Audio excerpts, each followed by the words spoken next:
Hello, Void. How you doing? The Universal's back, and okay, this one finally pulls himself back up. Found one in here that didn't make me either want to sleep or leave the room, and that is the Little Shop of Horrors.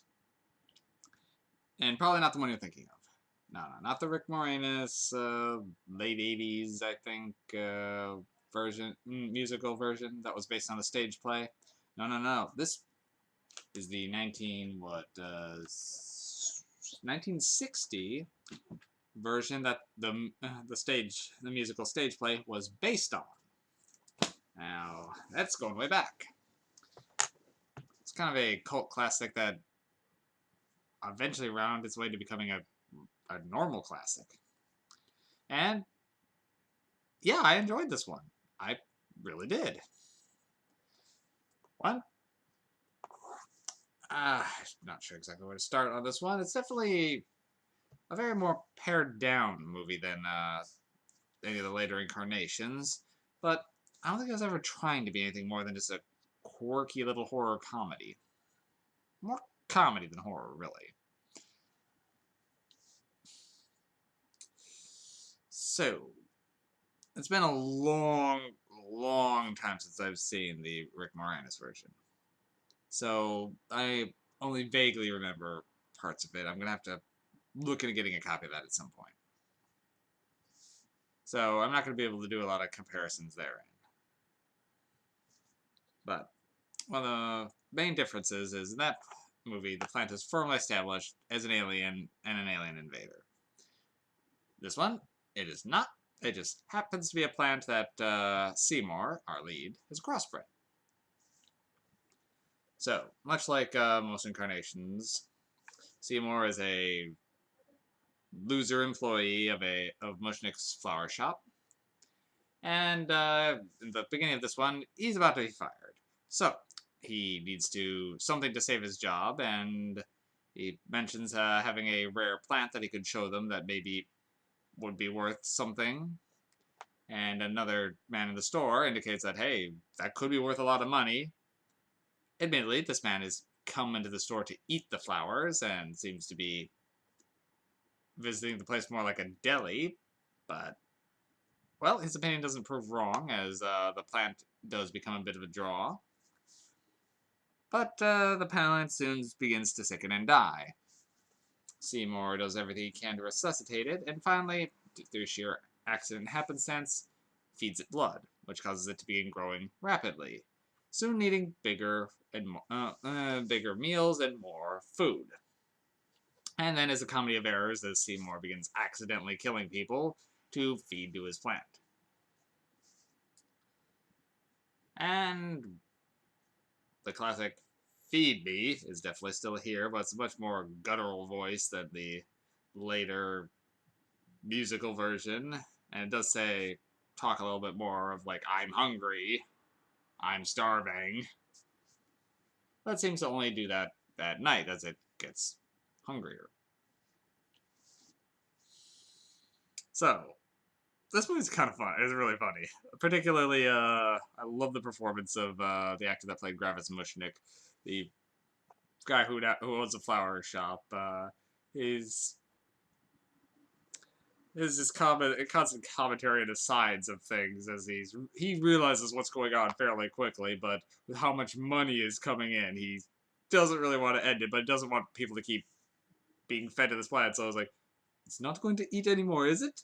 It's fully grown? You're sure this time? Okay. Well,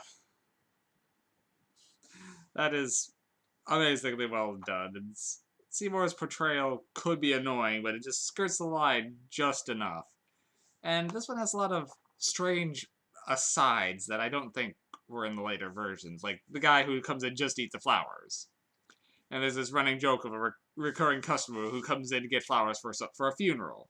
Every day she's coming in for flowers for a new funeral, like her cousin just died or her nephew whose brother just passed away. It's like she keeps increasingly absurd versions. And at one point, she said that her then I can't remember what the relation was. It was like her. Then her brother's son had passed away, and then later on, one of the cops, she comes in and she's like, "Oh, I'm sorry." And she's like, "Sorry about the loss." And like, oh, it's his son. This weird little connection.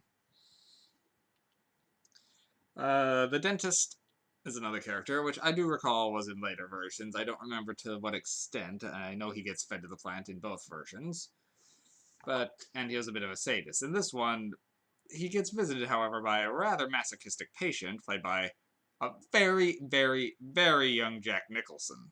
I think this is one of his first movies. And in this one, they do a comedy of errors thing of Seymour accidentally kills the dentist in a sort of self-defense thing, and then this other patient comes in thinking Seymour's the dentist, and hilarity ensues. Particularly as this guy seems to be here because he knows the dentist is a sadist and just wants to be worked over as a kink. Weird, but entertaining. Also, Seymour's mother plays a decent role but she's a crazy hypochondriac, and everything she eats or does has to do something to do with curing an ailment she's sure she has. To the point where Seymour's never had a normal meal in his life because everything he's ever had has been good for him or would cure something, and he seems more baffled by the normal food. It's This movie's ridiculous and in the best ways, and I I was digging it. It does end vastly different from the later incarnations, as the plant and society is going to be giving him an award once the plant blooms, and the things that happen when it blooms was a little surprising and culminates in a police chase of Seymour. So again, goes into kind of comedy of errors style. The effects, well, it's a black and white 1960 movie, but despite that, the plant effects aren't terrible. But there really don't need to be many effects in this film. Like I said, it became a stage play, so it doesn't have to be hard. This movie takes a silly little concept and just goes then goes far beyond anything it needed to do, and kind of love it for it. I'm giving this one 4 MacGuffins. I really think the original version of Little Shop of Horrors is definitely worth seeing, and I had never actually seen it before now, and I probably will watch this one again. It's actually very short. It clocks in at an hour and 12 minutes, so it's a quick sit, and it's a good time. I do recommend this one. So, thank you, Collection, for not torturing me, but, oh dear. Next one I don't have a lot of hope for. Anything where you're having something with an abominable snowman is already going to be a dicey movie. So, my review of Snow Beast will be forthcoming. But I think I'm going to make it my way out to a theater and hopefully see something that's got a little bit of a better reputation. So, wish me luck with that, guys. See you later.